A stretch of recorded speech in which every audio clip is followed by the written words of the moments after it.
kurwa w łeb. Kozaki totalnie. Mam swoją bluzę i będę miał markę. Chce mi się żygać, gdy na ciebie patrzę. Moja ekipa, kozaki totalne. Open, living for the night like it is golden. Yeah, I came knowing I'm never folding. I just wanna dance among the stars. These after hours got me charged and open, living for the night like it is golden. Yeah, I came knowing I'm never folding. I just wanna dance among the stars. These after hours got me charged and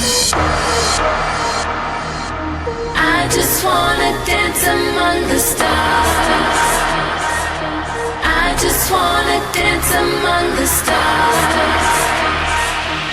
I just wanna dance among the stars.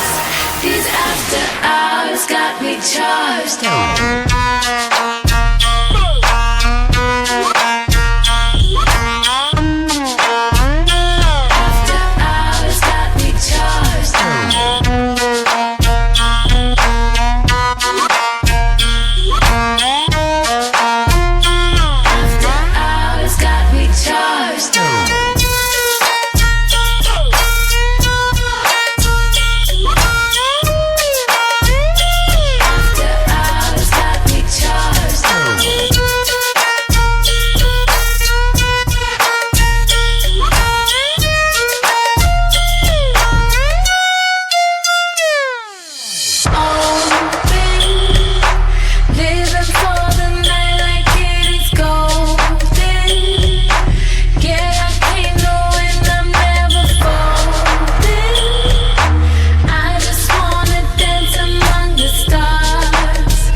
ازيكم يا اخواتي عاملين ايه؟ جايب لكم النهارده فيديو عن نسختي فيرجن 13 هشرح لكم كل حاجه فيها علشان محدش يجي يسالني عن حاجه، لان بالطبع بيكون عندي ضغط رسائل فمش هعرف ارد على ده كله. تمام؟ تابع معايا بقى لاخر الفيديو، وطبعا لينك النسخه مش هيكون في الفيديو ده، هيكون في الفيديو اللي بعده. تمام؟ تابع معايا بقى لاخر الفيديو علشان ما تجيش تسالني على حاجه. تمام؟ هتخش على نسخه عادي هتفتح معاك بالواجهه اللي انت هتشوفها دلوقتي. طبعا النسخه عظمه، ما بتهنكش اي حرف ولا واجهه ولا اشعارات ولا فيروس الفيديو ولا فيروس الخريطه، نسخه بترمي طلقه. هتشوف كل ده طبعا معايا في الفيديو. تفتح معاك بالواجهه دي، تخش اول حاجه على الايزونات عشان تخلي جهات الاتصال تظهر عندك وتشغل الريكوردات وكده. إدارة التنبيهات هي هتلاقيها متفعله عادي، دي التنبيهات ممكن تسيبها مش متفعله عادي براحتك، انا بحب ما يجيليش اشعارات من فوق. تمام، تقوم داخل اذونات التطبيقات، هتلاقي كل ده مش متفعل، تقوم انت مفعله كله كده. تمام،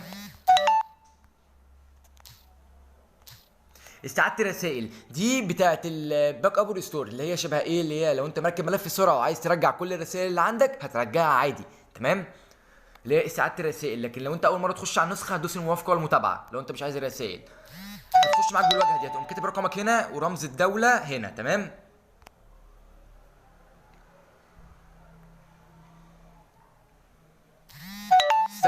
استنوا بقى كده يا جماعه لحد ما الكود يجي وهكمل الفيديو. تمام، ورجعت لكم تاني بعد ما الكود جالي، بمشي معاكم خطوه خطوه اهو علشان ما حدش يجي يقول لي النسخه فيها مشكله في الاصدار، النسخه مش بتخش على طول كده. تمام،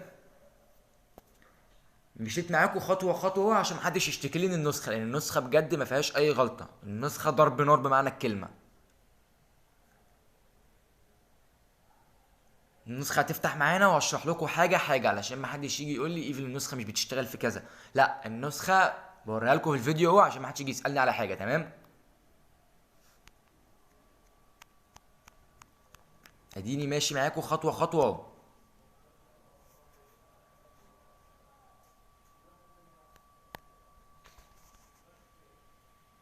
بلس بقى خد دي عندك، النسخه متشفره صور وملفات واسامي، يعني مش هتعرف تعدل فيها حاجه.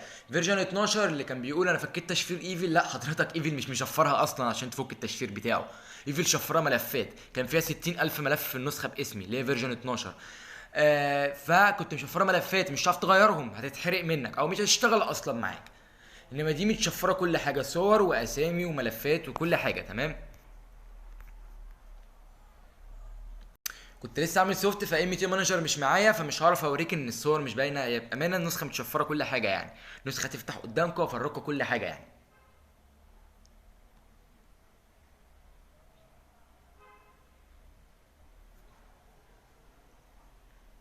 جري الفيديو شويه لو الفيديو هيطول، يعني انا مش عايز اقفل الفيديو عشان ما تجيش تقول لي لا ده لعب في حاجه ومش لعب في حاجه.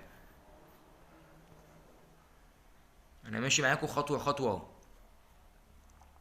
يا ريت بقى تنزل تعمل اشتراك ولايك وكومنت كده للفيديو علشان انزل لكم حكايه فك الحظر. بصوا يا جدعان، النسخه تفتح معاكم بالشكل ده اللايت سين بتاعها. تمام، اول حاجه انت هتعملها هتقوم داخل على دي كده عشان تخلي الدارك احلى بكتير. سيتنج الشات، خليكم ماشيين معايا واحده واحده غامق. تمام، هي هتفتح معاكم بحكايه تساقط التلج، تساقط التلج اللي انتوا هتشوفوه دلوقتي، التساقط ده. تمام، عايز تلغيه تقوم انت داخل على دي اول واحده، تقوم داخل على تساقط التلج ولغيه. نبدا بقى نشرح لكم النسخه واحده واحده، التيست هيبقى في اخر الفيديو، تابع معايا. بصوا يا جدعان، اول حاجه هتقوم داخل على الثلاث نقط برايفسي ايفل و فيرجن 13. تمام، دي اول حاجه. بصوا يا جدعان، دي برايفسي اللي هي الخصوصيه بتاعت النسخه كلها، دي خصوصيه الفيروس، ودي يعتبر من اهم البنود اللي في النسخه، ده اهم بند يعتبر خصوصيه الفيروس. ده منع استلام النسخه للرسائل، بيخلي لو مثلا 1000 واحد بيرمي عليك مفيش اي حاجه تجيلك، لكن لو انت كلمتهم الرساله توصل لهم عادي جدا. تمام، يعني ما بتستلمش حاجه لكن بتبعت عادي، اللي هو اول زرار، وده مهم جدا، منع استلام النسخه للرسائل. تمام، بيخلي لو ناس كتير بترمي عليك مفيش فيروس يجيلك، لكن لو انت كلمتهم الرسائل هتجيلهم. تمام، استلام كل الكونكتات صفر، لو اي كونكت اترمى عليك هيجيلك صفر، مش هيجيلك كونكت مثلا 80، لا هيجيلك صفر. ارسال واستلام جهات الاتصال، علشان لو انت عايز تبعت وتستلم جهات الاتصال العاديه زي نسخه المتجر، جعل النسخه ما تهنكش فيروس، بيخلي بدل ما تستلم النسخه 60,000 حرف بيخليها تستلم مثلا 3000 حرف بس. جعل النسخه ما تهنكش كونكتات، بيخلي اي كونكت يترمي عليك يترمي 66، ما يترميش اللي هو 80 265، لا بيترمي 66. طبعا احنا شفنا البند بتاع الفيروس، خش على اللي بعده. هنا اخفاء اخر ظهور، لو انت مش عايز تبين ظهورك للي قدامك، تعطيل اعاده التوجيه كالعاده عارفينها، المكالمات والحاله، علشان لو مش عايز حد يرن عليك في النسخه. خصوصيه مؤقته فكك منها مالكش دعوه بيها عشان هتتلخبط. اخفاء مشاهده الستوري، لو انت مش عايز تبين انك شفت الستوري بتاعت حد. منع حذف الستوري، لو واحد حذف الستوري بتفضل يوم كامل باينه عندك. منع حذف الرساله، عشان لو حد حذف الرساله من عندك بتبان. ظهور علامتين الزرقاء بعد الرد، طول ما انت بره شاته او دخلت شاته هتبقى علامتين صح بس ترد عليه تقلب ازرق.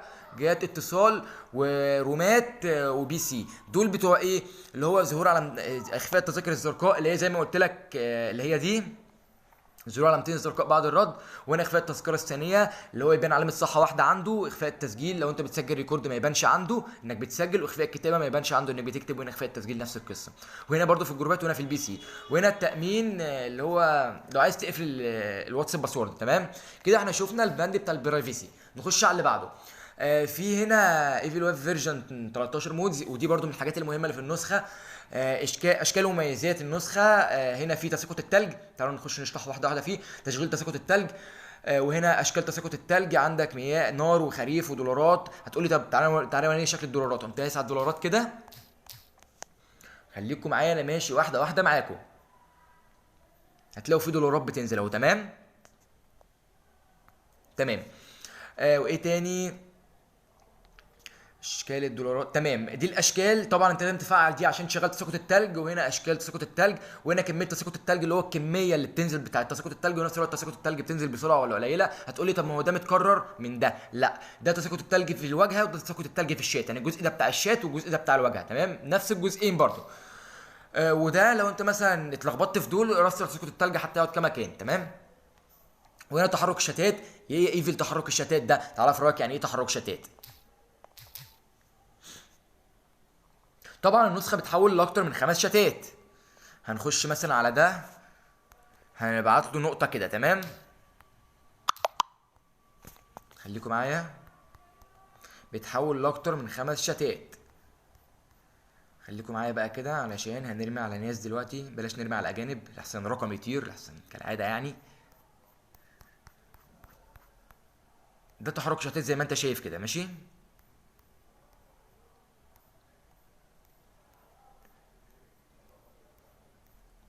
نرمي دلوقتي على مصريين. خليكم معايا اهو. تمام تحرك شتات اللي هو اللي بيتحرك ده، عشان بس تكونوا فاهمين.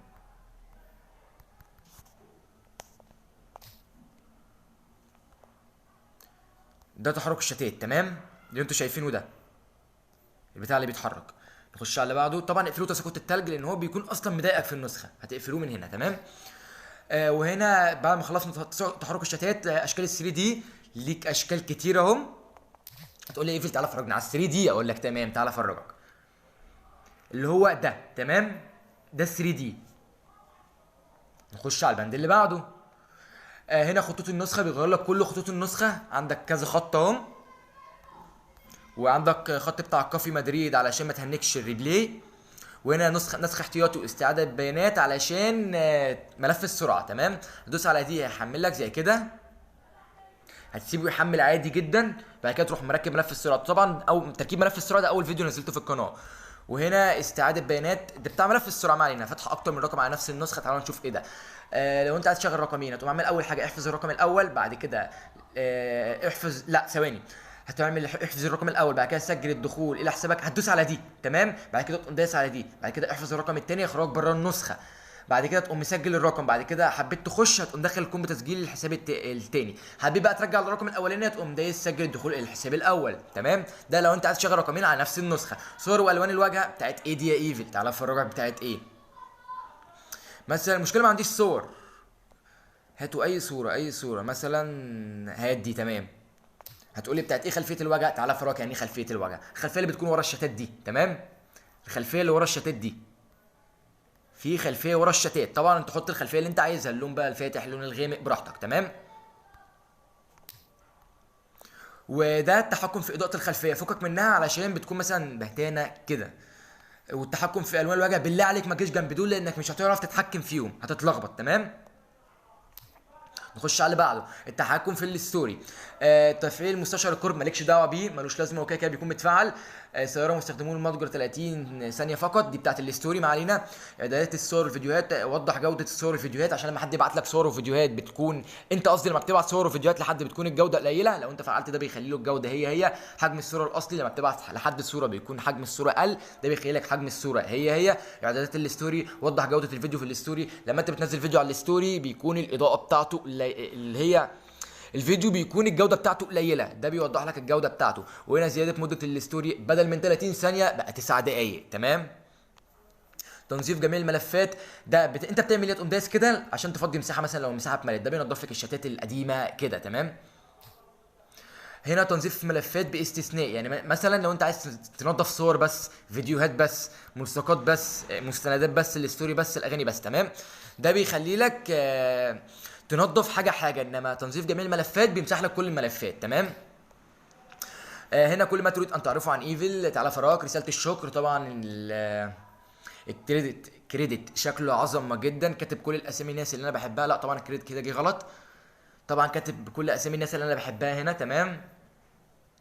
وهنا لو دوست على دي هيجيب لك لينك قناتي بتاعت اليوتيوب، كل الناس اللي انا بحبها هنا، يعني لو اسمك جه اعرف ان انا بحبك فشخ.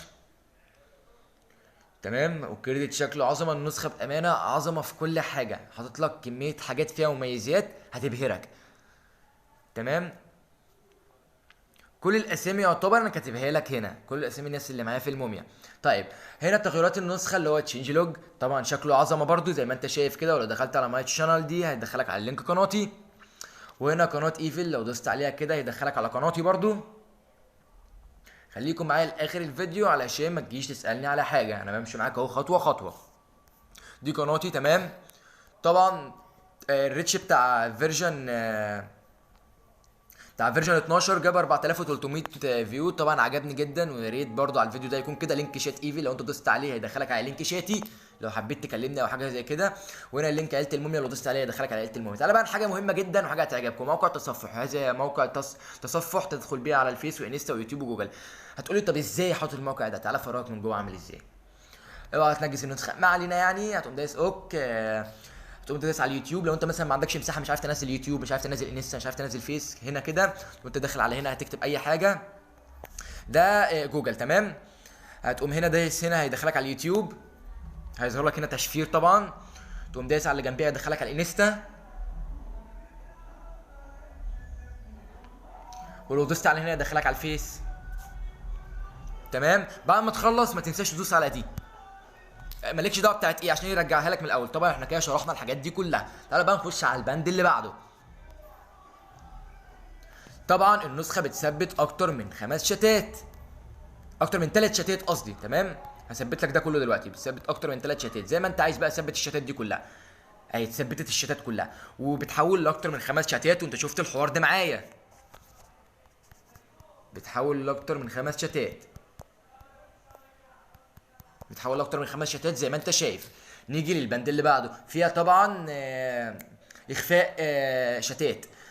لو دوست على باترن ده اللي هو النمط، وده الرمز. تمام. لو دوست على دي كده هتعمل كده، مثلا لو عايز تخفي شتات دي تقوم دايس على ال3 نقط دي وهايد شات، تقوم انت عامل الباسورد تاني. تمام. تقوم انت داخل هنا عامل الباسورد، الشتات هتظهر لك هنا عشان لو بعت حاجه ما تظهرلكش. تمام. زي ما انتم شفتوا اخفاء الشتات. وهنا حاجه شبه تساقط التلج فكك منها، اللي هي شكل المياه وكده. وهنا في وضع قطع النت، هتدوس عليه كده اوك، النسخه طبعا هتترستر معاك لان ده وضع قطع النت. تقوم فاتح النسخه تاني، تابع معايا لاخر الفيديو بعد اذنك. هتلاقي هنا علامه الاكس، لو شفت علامه الاكس دي اعرف النسخه مقفول عنها النت، عشان تيجي تقول لي ايفل النسخه بتستلمش ولا بتبعت ليه، اقول لك عشان انت قافل النت عنها يا غبي. تمام. هنخش بقى اللي بعده. هنا ريستارت واتساب، لو مثلا النسخه هنجت معاك شويه، مش هنجت كفيروس مثلا تقلت معاك او كده، تقوم دايس ريستارت واتس. تمام. نخش على البند اللي بعده.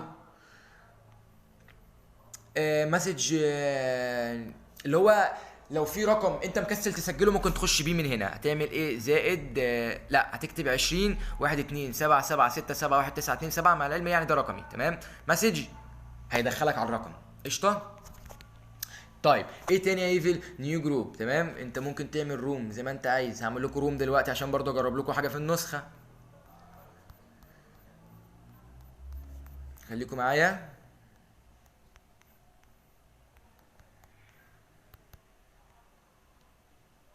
نقطة. خليكم معايا يا جماعة عشان ما تجيش تسألني على حاجة. تمام كده انا عملت روم وهنا نيو جروب زي ما شفنا، والبي سي طبعا عدد ما لا نهائي من البي سي، مش 265 زي ما احنا متعودين، تقريبا 4096. ايه تاني يا ايفل؟ هنا واتساب ويب عشان لو انت حبيت تفتح النسخة على لاب. تمام ويب يعني، ما علينا. طبعا الستوري زي ما انت شايف هوريك طبعا ميزة جميلة جدا على الستوري. وصلنا لحد فين؟ تمام. ستارت مسج رسائل مميزه بنجمه، طبعا احنا عارفينها في الواتس العادي. وايه تاني؟ وسيتنج. طيب قبل بس ما نخش على السيتنج هكلم واحد كده يرمي عليا عشان ما ناخدش وقت.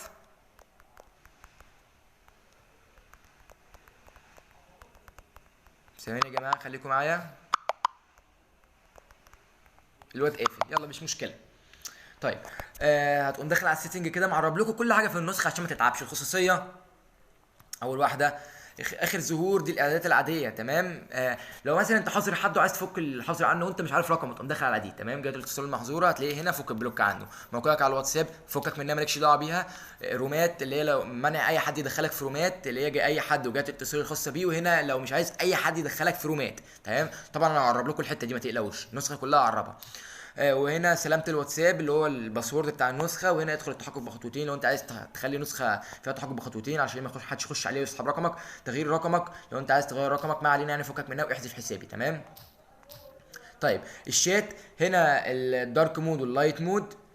وهنا خلفيه الشات، الخلفيه اللي بتكون جوه الشات نفسه فعلا. لو ترمي من الكيب فكك منها، مالكش دعوه بيها. اظهار الوسائط على الجهاز، لو دي مثلا واحد بيفضل يبعت صور في رومات وكده، انت مش عايز الصور دي على الجهاز عندك، مش حوار. حجم الخط تمام، ده بيخلي لك حجم الخط صغير شويه، بيخلي لك حجم الخط صغير.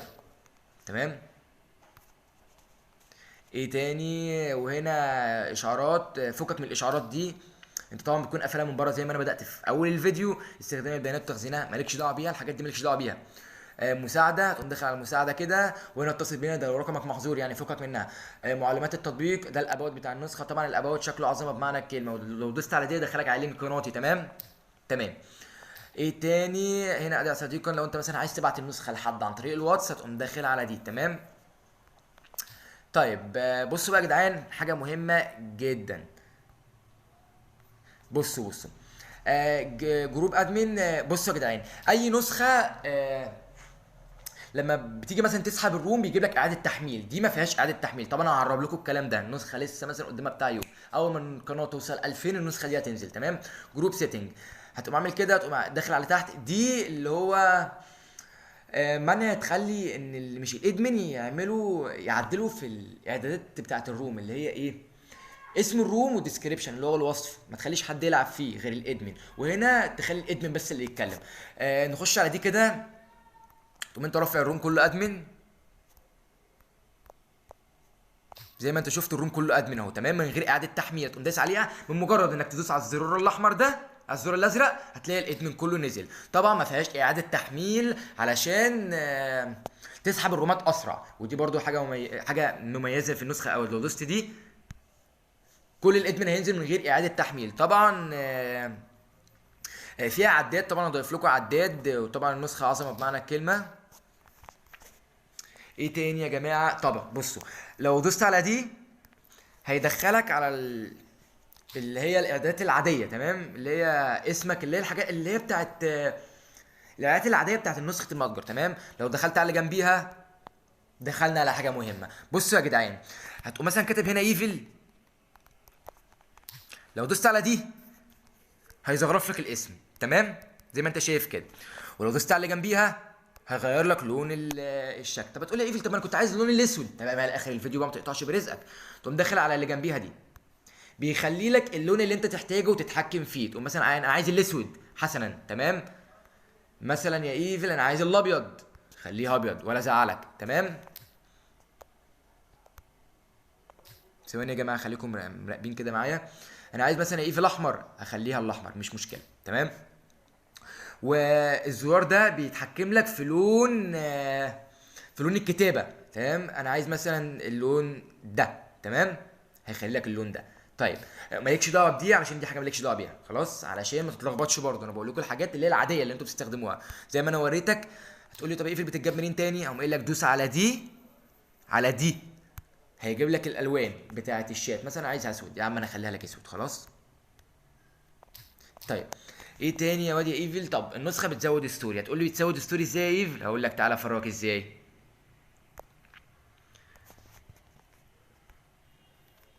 خليكم بقى متابعين معايا لاخر الفيديو. طيب تعالوا نبص على التذكر كده.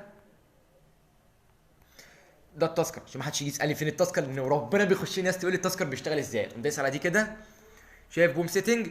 طبعا برضو اعرب لكم التذكر لسه النسخه قدامها يومين عقبال ما انتوا توصلوا القناه 2000 اكون انا خلصت النسخه. تمام؟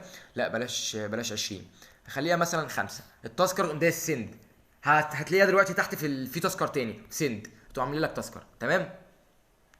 طيب ايه تاني يا ايفل؟ طيب بصوا يا جدعان حاجه مهمه كده. طيب النسخه بتزود ستوري 30. تمام؟ يعني لو حد جه شاف الستوري مثلا 10 شافوها تبقى 300. تمام؟ النسخه بتزود ستوري تلقائي، سيبك بقى من دي. تعالى بقى كده ثواني خليكم معايا. ريستارت واتساب. لو لقيت النسخه تقلت معاك اعمل ريستارت. طيب هنخش على البند اللي بعده. النسخه بتبعت اهي. تمام؟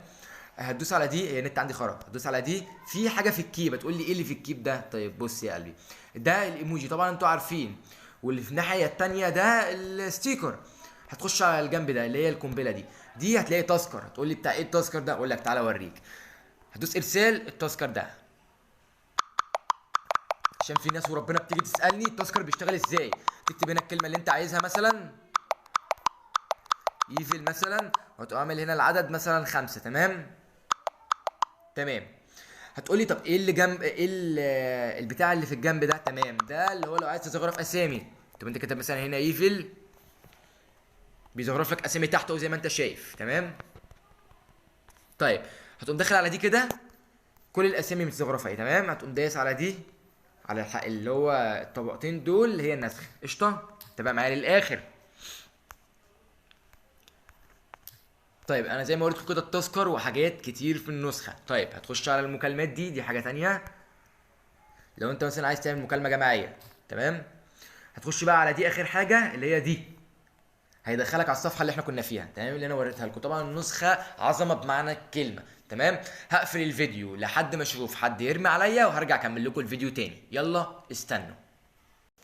رجعت لكم تاني بعد ما جبت الفيروس. تمام؟ في واحد بيرمي عليا اهو.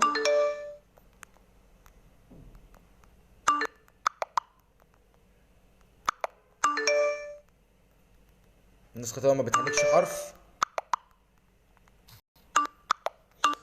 وفي الريبلاي طلقة برضو. فيروس الخريطة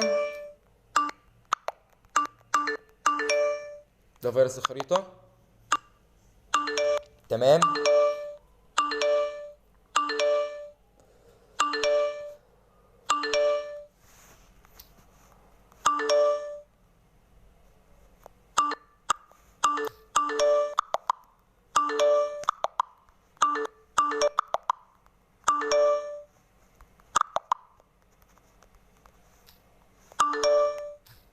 بيرمي عليا اهو يا جماعة.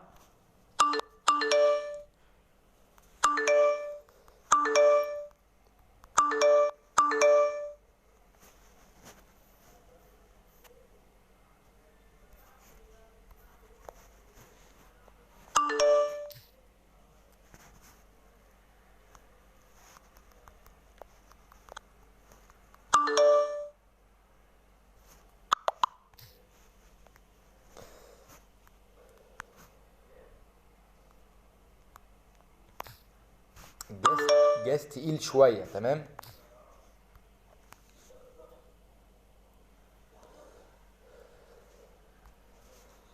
النسخة عظمة بمعنى الكلمة. تمام؟ خش الشات تاني اهو.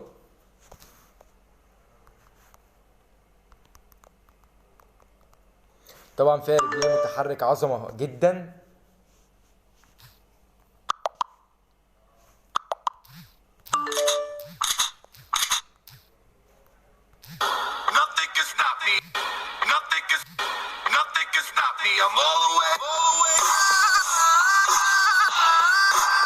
تعالوا نجربها احنا بقى في الرمي. نرمي كونكتات اهو.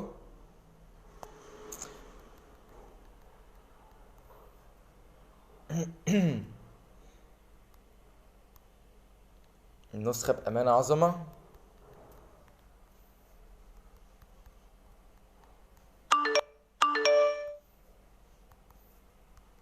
اجربها في الرمي قدامكم اهو. ده فيروس الستيكر برضو.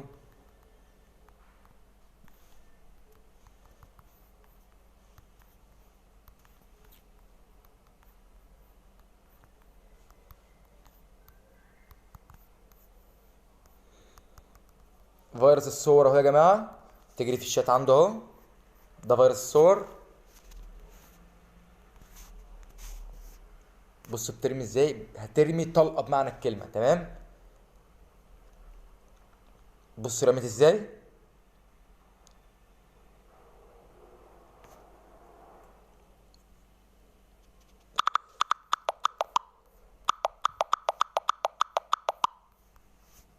رمت طلقة بمعنى الكلمة. تمام، تعالى بقى كده نخش نشوف فيروس الفيديو اهو.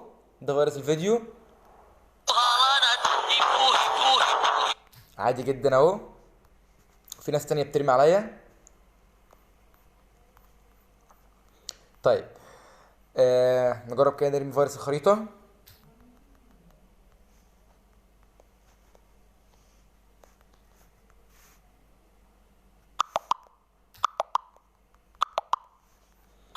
نجرب نرمي كمان فيروس الستيكر.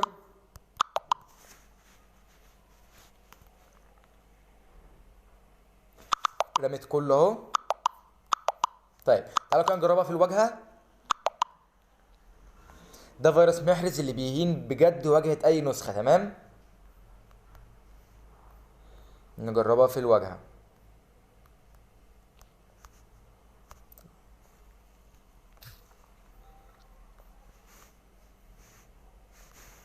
النسخة رمت اهي، الواجهة ولا أي حاجة. فيروس محرز اهو.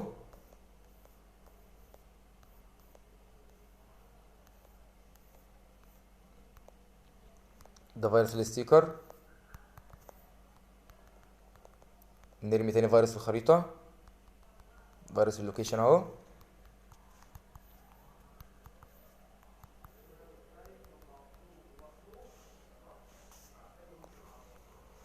النسخة بترمي طلقة، رمت كله. تمام، رمت كله اهو. طيب هسيبكم بقى مع أغنية رايقة. تمام، تابع معايا التست بقى.